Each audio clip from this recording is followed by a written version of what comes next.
Every year, Why this did it have to billionaire be you? knelt at his wife's I grave can't and do this cried without you. like the world couldn't see him.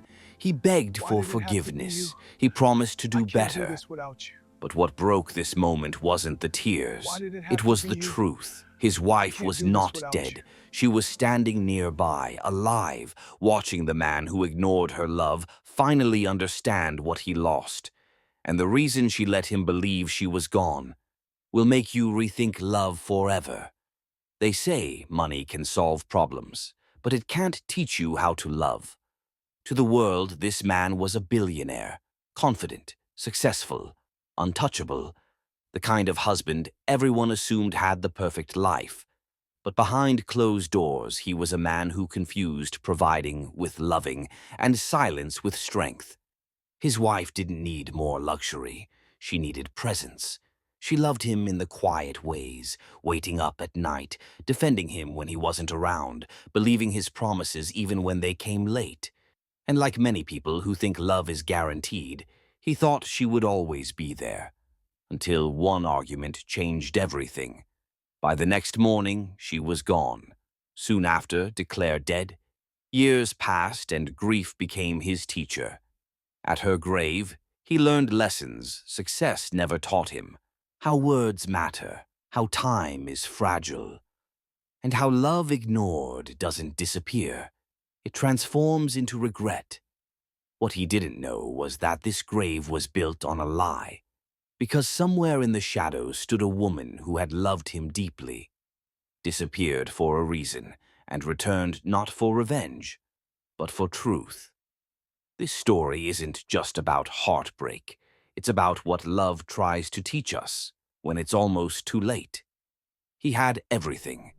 Peyton Jeff stood at the floor-to-ceiling windows of his penthouse office, watching the city pulse 40 stories below. At 42, he'd built an empire that made headlines, a tech conglomerate valued at $3.8 billion, sprawling across 3 continents. Forbes had just named him one of the decade's most influential entrepreneurs. His phone buzzed with congratulations. Another award, another gala invitation, another interview request.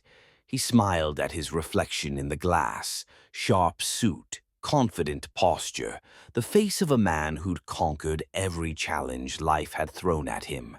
Investors trusted him with billions. Politicians sought his counsel. Competitors feared him. At home that evening, his wife, Lana Lamb, set dinner on the table without a word. "Smells great," Peyton said absently, Can you put scrolling the through phone away? emails on his phone. Sorry, just a She second. didn't Please, respond, I'm right just here. sat down across from him, her face unreadable. He barely noticed. There was a deal closing in Singapore, a crisis brewing in the Berlin office, a keynote speech to revise. His mind churned through problems worth millions, while his fork moved mechanically from plate to mouth. "I'm thinking about going back to school," Lana said quietly. "Mm-hmm. That's good." He didn't look up. She stared at him for a long moment, then stood and carried her half-eaten meal to the sink. Later, in bed, he reached for her. She didn't pull away, but she didn't lean in either. Her body was present, her heart somewhere else entirely. He felt it, that distance like touching glass instead of skin. "You okay?" he asked. "Fine." The word landed like a door closing. He told himself she was just tired, stressed. They both were. Success demanded sacrifice. She understood that. She'd always understood that. The next morning, Peyton woke to an empty bed. Lana's pillow was cold. He found the note on the kitchen counter, her handwriting neat and final. "I can't compete with your empire anymore. I won't. I'm staying at my sister's. Don't call unless you're ready to actually see me." His hand trembled as he read it twice, 3 times. The man who'd built billions, who'd never lost a negotiation, who'd turned every failure into fuel, stood alone in his marble kitchen, holding a piece of paper that proved he'd been winning the wrong game all along. His phone buzzed. "Singapore calling." He stared at it, then at the note. Then he answered the call. Lana Lamb had learned to love in whispers. This is turning out She'd to be met better than I Peyton when he imagined. was I nobody, agree. a hungry Collaboration really makes a entrepreneur difference. working Definitely. 18-hour days This in is a turning out cramped even better than studio I apartment, imagined. I surviving agree. on instant Collaboration really noodles makes a and difference. ambition. Definitely. She'd believed in him when investors laughed him out of boardrooms. She'd held him through failures that would have broken lesser men. When this takes off, he'd promised her then, eyes bright with dreams, I'll give you the world. 10 years later, he'd given her everything except himself. The penthouse was silent most nights. She'd stopped expecting him for dinner by 7, then 8, then at all. His side of the bed grew cold, his presence reduced to the faint scent of cologne and the sound of his laptop keys clicking in his study at 2 a.m. Can we go to that bistro this weekend? She'd asked last month. The one where you proposed? Absolutely. Put it on my calendar. His assistant had called Friday afternoon to reschedule. Peyton, I need you to hear me. She'd tried again 2 weeks ago, her voice steady despite the tremor in her chest. I'm not asking for diamonds. I'm asking for dinner. Conversation. Your attention for 1 uninterrupted hour. He'd looked up from his phone, genuinely confused. Babe, I'm building something historic here. You know how crucial this quarter is. Once we close the Tokyo expansion, there's always a next expansion. I love you. You know that. But she didn't know that, not anymore. Words without presence were just sounds. I love you, spoken while checking stock prices. I love you, texted between conference calls. I love you, said in passing as he grabbed his keys and disappeared for another 16-hour day. She'd started going to her sister's on weekends, at first for lunch, then overnight, testing if he'd notice her absence. He didn't. Last Tuesday, she'd said, I feel invisible. Don't be dramatic, he'd replied, not looking up from his laptop. You're standing right in front of me. That's when she knew. He could see her body, but her heart, her loneliness, the woman slowly dying inside his indifference, those were invisible.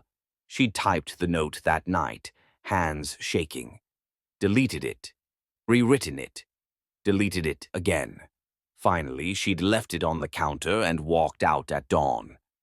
Now, sitting in her sister's guest room, her phone buzzed.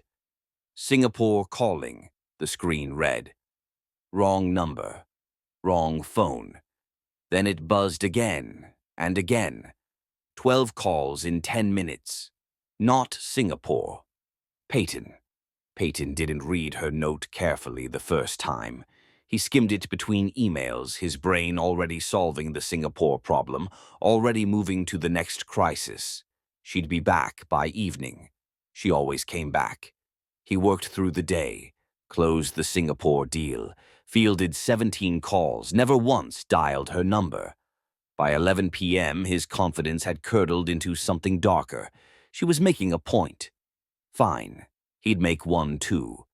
He found her at her sister's apartment just after midnight, still wearing his office clothes, jaw tight with righteous anger. Really? Lana? A dramatic exit. We're not teenagers. She stood in the doorway, arms crossed. Go home, Peyton. Our home, where you should be. Should be? Her voice was ice. Like I should be grateful? Should understand that your empire matters more than I do? That's not fair. Fair? She laughed, sharp and brittle. You want to talk about fair? I gave you a decade. I believed in you when nobody else did. I built you up, cheered you on, held your dreams like they were sacred. And what did I get? Everything. The house, the cars, the lifestyle people would kill for. I got crumbs, her shout echoed in the hallway. Crumbs of your time, crumbs of your attention. You think money is love? You think a penthouse replaces presence? I work for us. You work for you. Tears streamed down her face now, years of silence breaking open. For your ego, your legacy, your name in Forbes. I could die tomorrow and you'd eulogize me between conference calls. The words hit him like a physical blow. How dare you? How dare I? How dare you? She stepped closer, voice dropping to something more dangerous than shouting. You broke every promise you made me. When this takes off, you said. Well, it took off, and you went with it, without me. I said I love you. You said words. She was shaking now. Empty, meaningless words while your eyes stayed on your phone. You want to know the truth, Peyton? I don't think you love me at all. I think you love the idea of having a wife, the optics, the stability. But me? The actual woman standing in front of you? She paused, and the silence was deafening. I don't think you even see me anymore. That's insane. Then tell me what I wore yesterday. Tell me the last thing I said that you actually heard. Tell me one dream I have that isn't about you. He opened his mouth.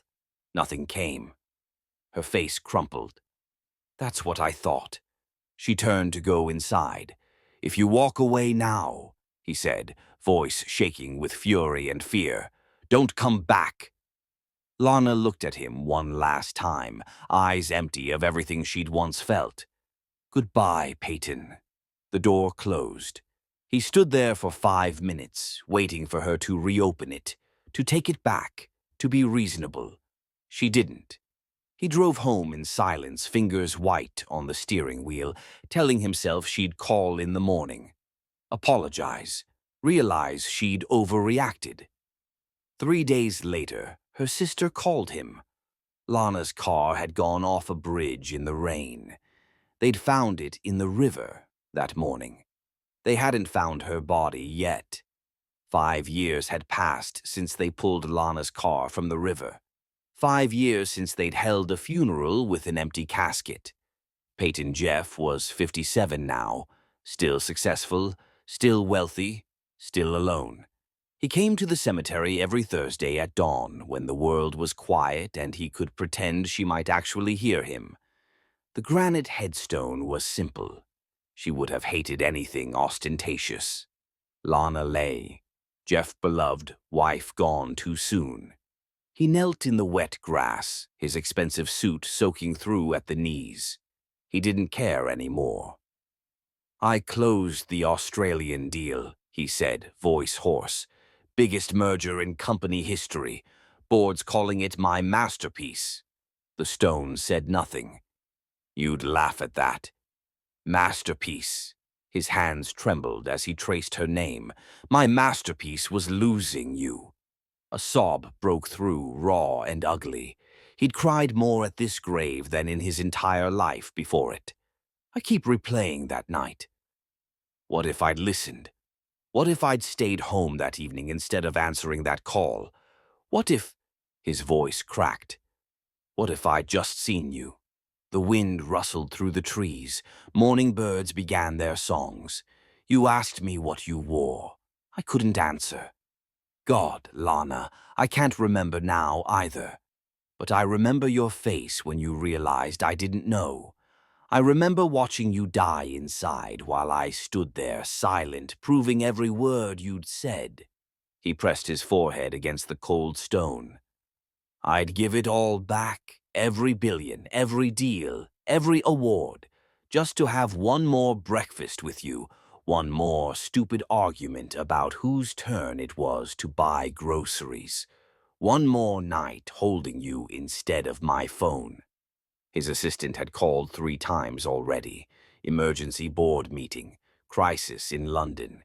He'd turned his phone off for the first time in 30 years. I learned too late, he whispered. That's the hell of it.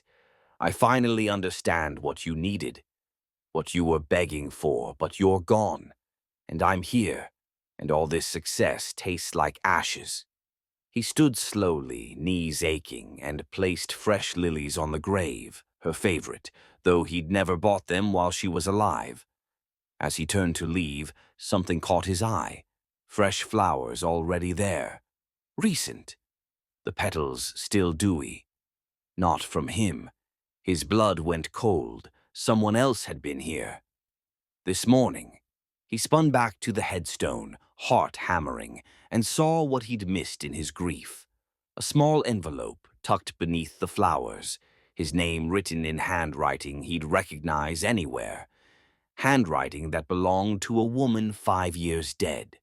Lana Lamb watched from behind the oak tree 50 yards away, her heart a war zone in her chest. She'd been coming here for 3 years, every Thursday, always 30 minutes before him, leaving flowers, leaving notes she knew he'd find eventually, watching the man who'd broken her learn to break himself. That night 5 years ago, she hadn't driven off any bridge. She'd driven to the airport, used her maiden name, bought a one-way ticket to Vancouver with money she'd been quietly saving for 2 years. Money from the trust fund her grandmother left her, the one Peyton had forgotten existed because he'd never asked about her family's finances. She'd needed to disappear, to become a ghost, to see if he'd mourn her absence more than he'd valued her presence. The first year she'd waited for him to find her, to hire investigators, to move heaven and earth.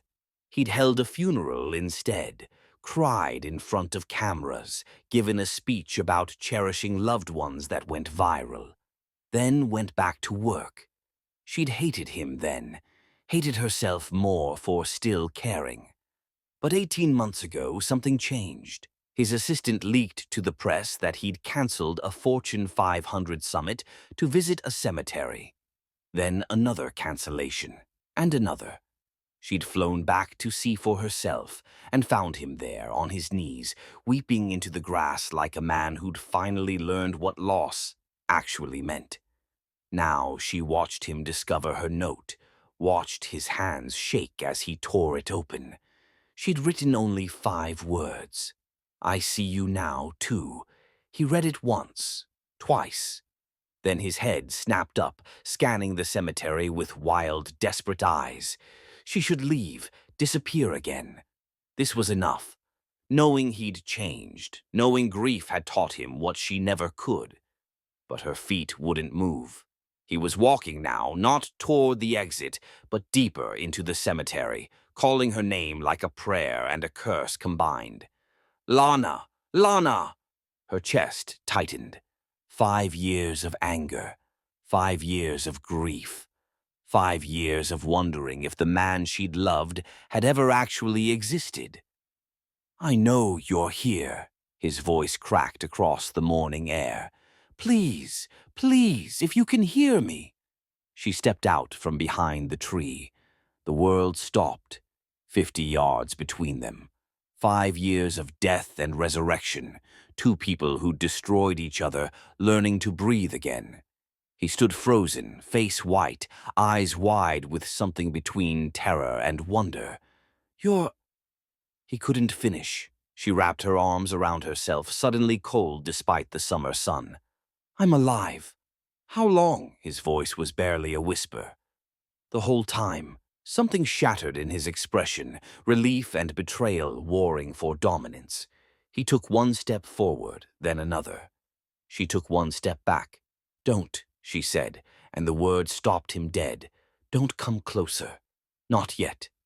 Lana, You mourned a ghost, she cut him off, voice steady despite the tears streaming down her face. But you never fought for the woman who was still breathing. You learned to grieve. Now prove you can learn to love. Behind him, a car pulled into the cemetery. A woman got out. Young, beautiful, professional. His new assistant, judging by the tablet in her hands and the urgent expression on her face. Lana's eyes met Peyton's across the distance. 5 years, she said softly, and you still brought work to my grave. She turned and walked away. Lana, wait! But she was already gone, disappearing into the trees like smoke, leaving him standing between a tombstone bearing her name and an assistant holding his next crisis. The choice had never been clearer or harder.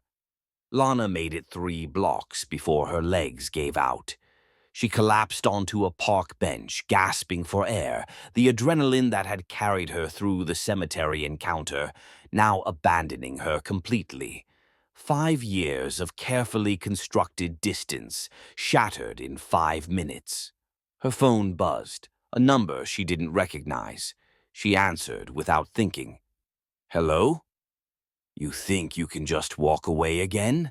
Peyton's voice ragged and desperate. "After letting me believe you were dead? How did you? Your sister. She never believed the accident story. She's been protecting you this whole time, hasn't she?" Lana closed her eyes. Of course he'd figured it out. The man who built empires didn't get there by accepting easy answers. "I'm hanging up." "No. You owe me an explanation. You let me grieve. You let me blame myself. Do you have any idea what that did to me?" "Yes." Her voice was ice. "I know exactly what it did. It made you feel a fraction of what I felt for 10 years. Silence on the line. "You want to know why I disappeared?" She stood now, pacing, years of buried words flooding out. "Because leaving wasn't enough. I tried leaving, Peyton, 3 times before that final night. Remember? No, of course you don't. Because each time you'd notice me packing and suddenly, miraculously, you'd have time. You'd take me to dinner, promise to change, love bomb me back into staying. I meant those promises for 48 hours. Then it was back to normal, back to me being invisible. And I'd realize I'd fallen for it again, that I was weak, that I loved you more than I loved myself." Her voice broke, but she pushed through. "So I had to die. Not for revenge, for survival. Because Lana Jeff would always go back to you. Always believe your promises. Always choose hope over reality. She had to die so I could finally breathe. You could have just blocked my number. You don't understand." She was crying now fully. "It wasn't about you finding me. It was about me finding myself. Every time I thought about coming back, I'd remember that night, your face when you couldn't tell me what I wore, the way you answered Singapore while I was falling apart." She took a shaking breath. "I needed you to feel my absence, to understand what you lost, not as punishment, as education. Because if you ever loved me, you needed to learn what love actually requires." "And what does it require?" His voice was barely audible. "Presence, choice, sacrifice, the things you gave to every boardroom and never to me." "I've changed." "Have you?" She laughed bitterly. "You brought your assistant to my grave, Peyton, your new assistant. Pretty girl, eager, probably works 80 hours a week trying to impress you. Tell me, does she remind you of me? Back when I thought loving you was enough?" The silence stretched so long she thought he'd hung up. Then, "Her name is Claire. She gave notice this morning." "What?" "After the cemetery.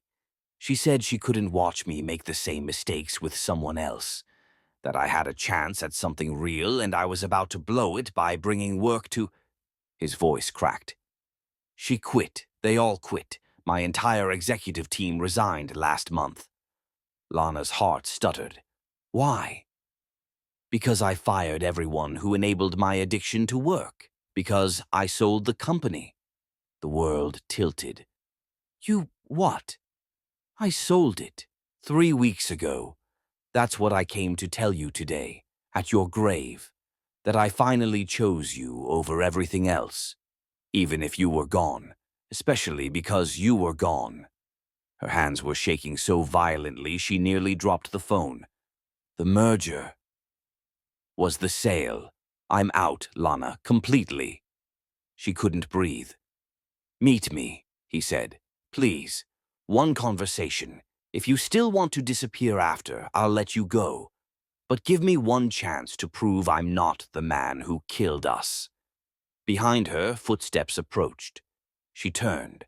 Peyton stood 20 feet away, phone to his ear, eyes red and desperate. He'd followed her. Of course he had. "So," he said, lowering his phone, Do I get my chance? Lana stared at the man she'd loved and left and mourned in equal measure. You followed me. I've been following breadcrumbs for 3 years, Peyton said, taking one careful step closer. Your sister's slip-ups, flowers that appeared before mine, a trust fund withdrawal from Vancouver. I knew, Lana. Some part of me always knew. Her breath caught. Then why didn't you? Because I deserved it. His voice broke. Every sleepless night, every moment of guilt, every therapy session where I had to admit I killed my marriage with neglect. I deserved to believe you were gone. Therapy? The word felt foreign in his mouth. 3 times a week for 4 years. Want to hear what I learned? He laughed bitterly. That success is an addiction. That I used achievement to avoid intimacy. That I married you and then spent a decade running from the vulnerability you represented. Lana's knees weakened. This wasn't the man she'd left. That man would never admit weakness, would never choose vulnerability over victory. You sold your company, she whispered, signed the papers the day after I realized you might be alive, because even the chance of you was worth more than everything I'd built. He took another step. I chose wrong for 10 years. I'm choosing right now. It's too late. Is it? His eyes were desperate. You're standing here. You've been watching me. You left notes. If it was really over, you'd have stayed in Vancouver and never looked back. She wanted to deny it, wanted to be strong enough to walk away from the man who'd taught her that love without action was just cruelty in disguise. But her traitorous heart was cracking open. I can't just forget. I'm not asking you to forget. I'm asking you to let me prove I'm different. He pulled something from his pocket, a small notebook, worn and dog-eared. I've been writing to you every day since the funeral. Everything I should have said when you could hear it. He held it out. She didn't take it. Read the last entry, he said quietly. With shaking hands, she opened to the final page. His handwriting, once sharp and rushed, was careful now. Deliberate. Day 1847. I saw her today. Alive, real, more beautiful than memory could ever capture. And I realized grief taught me to value what I lost. But if I'm given a second chance, I need to prove I've learned to value what I still have. Tomorrow I start over, not as the man who lost her, as the man who finally deserves her. A sob escaped her throat. I don't need the penthouse, he continued, voice shaking. I don't need the empire. I need Thursday mornings and grocery arguments, and someone who sees past my success to the man who's terrified of being truly known. I need you. Needing and loving aren't the same thing. You're right, so let me love you, slowly, patiently, the way I should have from the beginning. He held out his hand. No promises about forever. Just coffee, 1 hour. Let me prove I can sit across from you and be fully present for 60 consecutive minutes. Lana looked at his outstretched hand. 5 years ago, she'd begged for exactly this. 1 hour. 60 minutes of undivided attention. He'd given her excuses instead. Now he was offering everything. But could people really change? Could the man who'd chosen Singapore over her crisis actually choose differently? Her phone buzzed in her pocket. Her sister. Whatever you decide, I support you. But remember, you rebuilt yourself from ashes. Don't let him burn you twice. Wise words, safe words, words that would protect her heart. She looked at Peyton, really looked, saw the gray in his hair that hadn't been there before, the lines around his eyes from tears instead of laughter, the way his hand trembled, offering her everything while expecting nothing. 1 hour, she heard herself say, but I choose the place, and if your phone rings, we're done. Forever.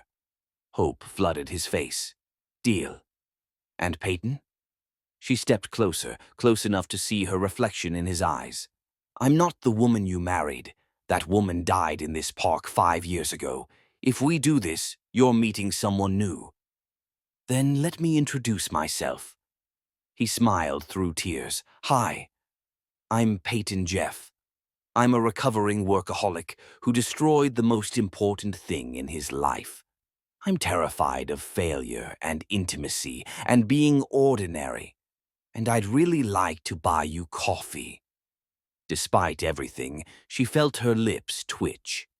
Lana Lamb, I'm a survivor who learned she's stronger alone than she ever was with you.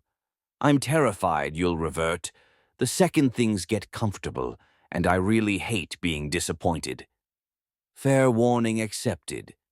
They stood there, two broken people who'd shattered each other, considering whether the pieces might fit differently this time.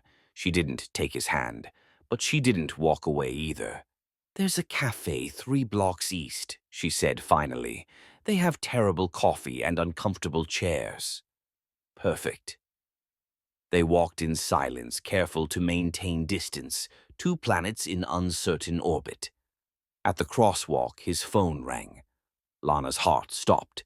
Peyton pulled it out, looked at the screen, Forbes magazine, and without hesitation powered it off completely. Then he dropped it in a trash can. Her eyes went wide. That was nothing more important than this moment. He turned to her, fully present, completely focused. You have my attention, Lana. All of it. For however long you'll let me prove I've changed. Something fractured in her chest. Not breaking, but opening. Maybe, just maybe. They reached the cafe. He held the door. She walked through, and for the first time in 5 years, Lana Lamb allowed herself to hope that sometimes, people could learn. That love could die and resurrect. That timing, though it had destroyed them once, might finally be on their side. Peyton ordered 2 coffees, sat down across from her, and for 60 uninterrupted minutes he didn't check a clock, take a call, or look away. He just listened. And in that tiny cafe with terrible coffee and uncomfortable chairs, a dead woman began to live again. But as they stood to leave, Lana saw something that made her blood run cold. Through the cafe window, a woman, watching, taking photos. Claire, his former assistant. And she wasn't alone. 3 men in suits stood beside her, holding legal documents. Peyton followed Lana's gaze and went pale. You said you sold the company, Lana whispered. I did. Then why are they here? The cafe door opened. Claire walked in, face apologetic but determined. I'm sorry, Mr. Jeff, but the board is contesting the sale. They're claiming you weren't of sound mind when you signed. They need you to come immediately or they're filing for— No! Peyton didn't look away from Lana. Tell them no. Claire blinked. Sir, if you don't come, you'll lose everything. The non-compete clause, the severance, I said no! Lana's heart was a drum. This was it. The real test, not rehearsed, not planned. The moment where he chose. Lana, he said softly, I'm staying. They can have it all. She wanted to believe him, but Claire was still standing there, and the men outside were making phone calls, and the Empire was calling him back like it always did. Go, Lana said. What? Go handle it. Prove they can't manipulate you. Then come back. It was a test. They both knew it. Peyton looked at Claire, at the men, at the life he'd built and sold and was now fighting for. Then back at Lana. How long will you wait? He asked. I've waited 5 years, she said. What's 1 more hour? He nodded once, stood and walked past Claire to the door. Paused, turned back. Lana? Yes? Thank you for coming back from the dead. Then he was gone, and she was alone again, waiting to see if this time, this one crucial time, he'd choose correctly. Her phone timer said 4:47 p.m. She'd give him until 5:47. 60 minutes. The same hour he'd just given her. Fair was fair. The clock started ticking.